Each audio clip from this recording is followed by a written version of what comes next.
So, have you heard about China's new stealth bomber? No, I'm not talking about just another military gadget. I'm talking about something that could literally change the course of future warfare. Yeah, you heard me right. It's the H-20, China's next-gen strategic bomber, and let me tell you, it's poised to be a game changer. I mean, it's not just some fancy plane, it's a weapon that could alter the global military balance forever. But how exactly does it stack up against the B-2 bomber?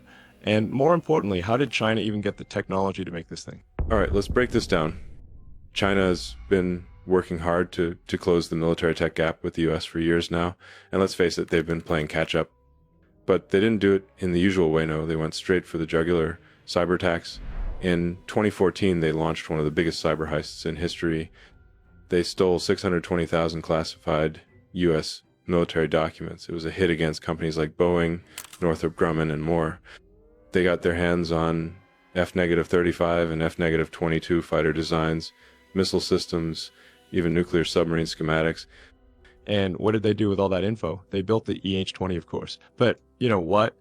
It's not just the stolen tech that's interesting. It's how they're using it. This bomber is something entirely different. It's not just a stealth aircraft. It's a platform designed to strike at the heart of US military superiority. Okay, let me backtrack for a second. I know this sounds intense, but let me take you through some of the H-20's key features. For starters, it looks like a hybrid. On one hand, it's got this B-2 bomber vibe, but with a twist. The H-20 combines elements of the Russian Pak-DA bomber too. That's right, it's part flying wing, part glider. Why is that important? Because this design makes the bomber highly stealthy and maneuverable. They even added these adjustable tail wings that can go from vertical to horizontal, which is pretty wild. I mean, I'm no aerodynamics expert, but this kind of flexibility allows the aircraft to stabilize at high speeds while minimizing radar detection. But here's the kicker, the H-20 isn't just relying on traditional stealth tech. The Chinese are taking it up a notch. The bomber is designed to shut off its engines and glide through the sky. You know what that means, right? Less heat signature. Less chance of detection. If you think about it, it's almost like the bomber is sneaking in unseen before striking. It's the stealth approach taken to a whole new level. Still, there's a catch.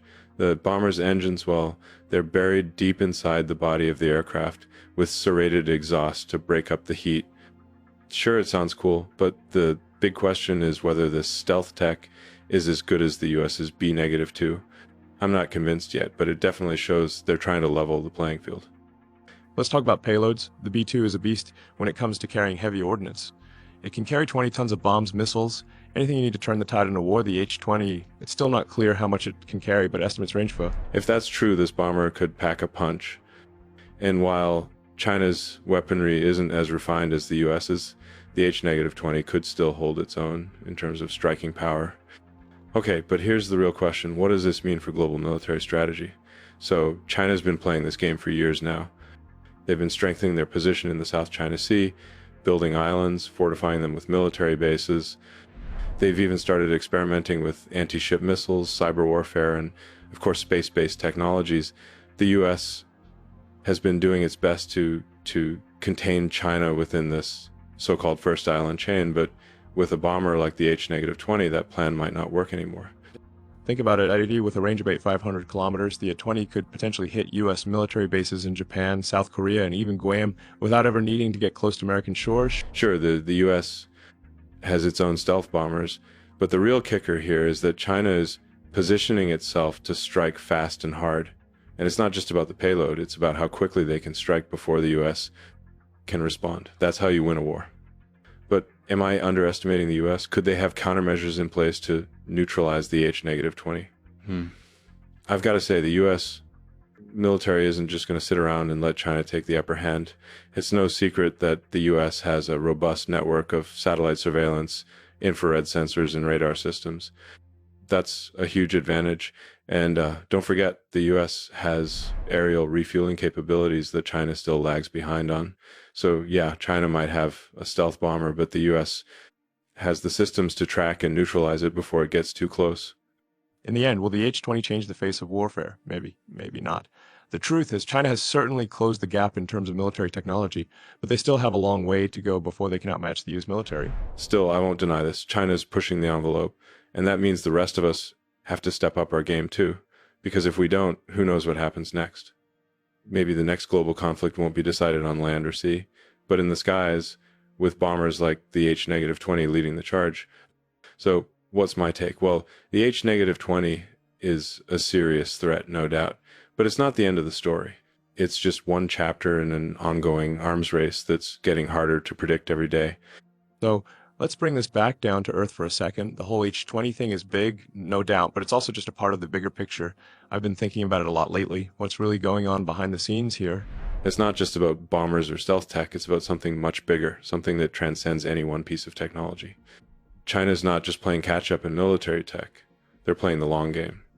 Sure, they've had some major wins in recent years with things like the H-20, but what they're really after is global influence, economic, technological, and military.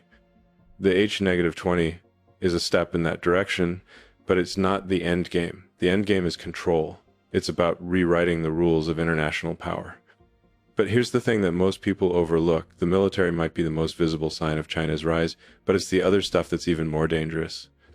The economic strategies, the intellectual property grabs, the space race, all of it is playing out on a global scale. And it's happening so quietly, so under the radar, that we barely even notice. So yeah, the H-20 is terrifying in its own right, but what happens when China combines that with everything else they're doing? When they're controlling trade routes, dominating the 5G market, and spreading their influence through Africa and Latin America? Now that's a real game changer, but still the military angle deserves a deeper look, especially when you consider the political climate. The US isn't just facing China as a rising power. They're facing a China that has allies, Russia being one of the more prominent ones. And when you start looking at the global picture, you see how complex things really are. The whole balance of power is shifting. While everyone is focused on the H-20, they're missing the bigger moves being made behind closed doors.